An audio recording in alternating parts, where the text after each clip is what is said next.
Manifesto అంటే నేను ఇది చేస్తానన్న హామీ. పెళ్లిలో కూడా హామీలు ఇస్తారు. ఆ తర్వాత అటు ఇటు కొన్ని మారుతుంటాయి. కానీ పెళ్ళనే జీవితకాలం కూడా ఖచ్చితంగా అమ్మాయినే చూసుకోవాల్సిన బాధ్యత అబ్బాయిదే. అబ్బాయికి సంబంధించినటువంటి తోడు అమ్మాయిదే. కాబట్టి అదొక హామీ పత్రం. మేనిఫెస్టో కూడా ఓ తాళిబొట్టు లాంటిది అనాలి. తాళిని ఎగతాళి చేసే రోజులు కాబట్టి మేనిఫెస్టో అనేటటువంటిది శాంతం ఆన్లైన్లో నుంచినే తీసివేయబడింది తెలుగుదేశం పార్టీకి సంబంధించి. ఈ మాట అనగానే జగన్ సూట్ కేసు పంపిస్తాడు. కానీ పాయింట్ ఏంటంటే, ఇదిగో ఆ తొలగించబడ్డ మేనిఫెస్టోని ఇప్పుడు ఒకసారి చూస్తే ఇన్ని పేజీలు ఉంది. దాదాపుగా ప్రింట్అవుట్ తీపిచ్చా దేనికైనా మీద, ఎందుకంటే మళ్ళీ ఇవన్నీ చూడాలంటే చాలా కష్టం అని చెప్పేసి. ఇందులో చూస్తే అన్నిటికంటే ముఖ్యమైన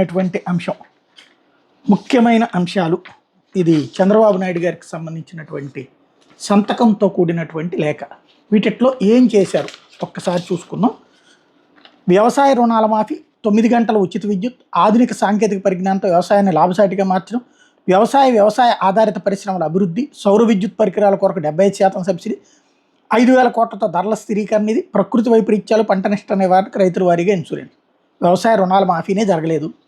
9 గంటల విద్యుత్ అంతకుముందు నడిచింది, అది కొనసాగింది. ఆధునిక సాంకేతిక పరిజ్ఞానంతో వ్యవసాయాన్ని లాభసాటిగా మార్చడం అన్నటువంటిది ఒక 40-50 లక్షల మంది రైతులు ఉన్నారనుకుంటే ఒక 500 మందికో 1000 మందికి ఉంటుంది. అది జగన్ ఉన్న అవుతుంది, చంద్రబాబు ఉన్న అవుతుంది.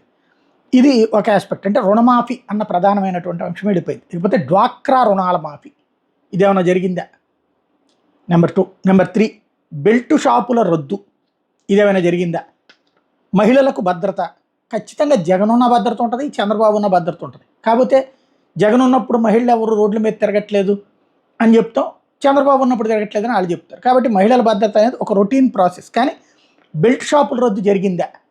మరిన్ని పెరిగినాయి. పర్మిట్ రూమ్స్ అని కొత్త బెల్ట్ షాపులు వచ్చినాయి అధికారికంగా. అది లేకపోతే ఆపదలో ఉన్న మహిళలకు సెల్ ఫోన్ల ద్వారా 5 నిమిషాల్లో సహాయం అందించగల రక్షణ వ్యవస్థ. అప్పుడైతే అది ఏర్పాట్లేదు. జగన్ వచ్చాక పెట్టింది దిశ యాప్. అది చంద్రబాబు టైంలో అయితే లేదు. ఈ మాట నేను చెప్పింది అబద్ధం అయితే కనుక ఎవరికాళ్ళు క్రాస్ చెక్ చేసుకోవచ్చు. అప్పుడు ఇంకేదన్నా ఉందంటే కనుక నేనే పొరపాటున అంగీకరిస్తాను.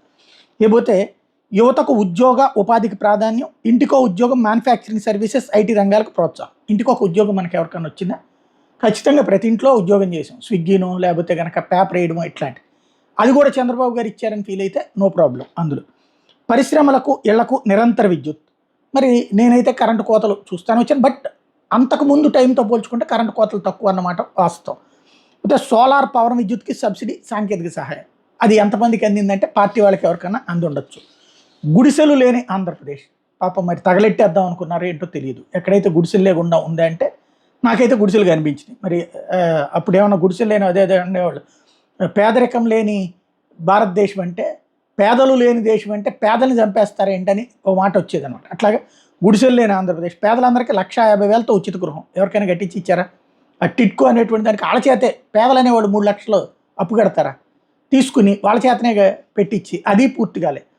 ప్రతి గ్రామానికి తార్ రోడ్డు, ప్రతి వీధికి సిమెంట్ రోడ్డు, ప్రతి ఇంటికి ఉచితంగా మరుగుదొడ్డి నిర్మించిస్తాం. ఇందులో ప్రతి ఇంటికి మరుగుదొడ్డి కేంద్ర ప్రభుత్వ పథకం. అలాగే తార్ రోడ్డు, ప్రతి వీధికి సిమెంట్ రోడ్డు అన్నది అయితే జరగలేదు. అందులో 10%, 15% జరుగుంటాయి. అది ఇప్పుడు కూడా నడుస్తుంటుంది. లేకపోతే వృద్ధులకి, వితంతువులకి 1000 రూపాయలు, వికలాంగులకు 1,500 రూపాయలు పెన్షన్లు, ప్రతి నియోజకవర్గంలో వృద్ధాశ్రమాలు. ఇందులో పెన్షన్ పెంచిన మాట వాస్తవం, వికలాంగులకు పెంచిన మాట వాస్తవం, వృద్ధాశ్రమాలు మాత్రం లేకపోవడం అన్నది కూడా వాస్తవం. పేద పిల్లల కేజీ నుండి పీజీ వరకు ఉచిత విద్య. ఇది ఎప్పుడన్నా ఎవరన్నా చేశారా?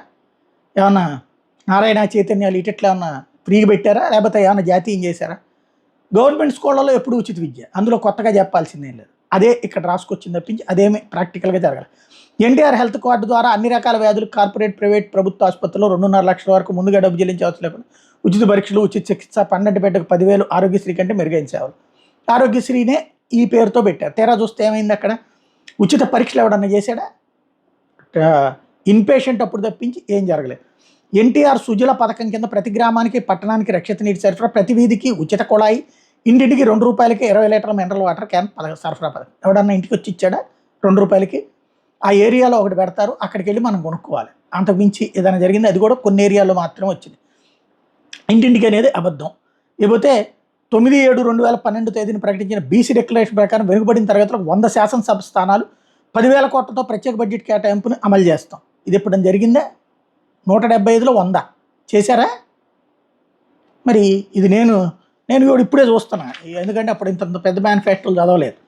లేకపోతే ప్రతి జిల్లాకు, పట్టణానికి, మండలానికి, గ్రామానికి ఒక దార్శనిక పత్రాన్ని, విజన్ డాక్యుమెంట్ తయారు చేసి అమలు చేస్తాం. ఇది ఎప్పుడు డాక్యుమెంట్లు తయారు చేసుకోవచ్చు, కాకపోతే అది ఎవరి దగ్గర ఎక్కడ మడిసి ఎక్కడ పెట్టాలో తెలియదు. అది వచ్చిన సమస్య. అవినీతి రహిత సుపరిపాలన, పాలనలో పారదర్శకత, పెరుగుతున్న నిత్యావసర ధరల నియంత్రణకు ప్రత్యేక చర్యలు ఇప్పుడైనా జరిగినాయా? భారతదేశంలో అత్యధికంగా పెట్రోల్ ధరలు ఉన్నటువంటి సందర్భం అదే. భారతదేశంలో నిత్యావసర వస్తువుల ధరలు అత్యధికంగా ఉన్నటువంటి సందర్భం అదే. అమరావతి సెస్ అని వేయడం వల్ల. ఇది ఓవరాల్గా ఇందులో విశ్వసనీయత, ఇందులో 100కి 90% అమలు కాదు, 10% అమలైనవి ఖచ్చితంగా. కాబట్టి ఈ మాట అనగానే జగన్ సూట్ కేసులు పంపిస్తాడో లేదో తెలియదు. బట్ ప్రాక్టికల్ అయితే ఇది.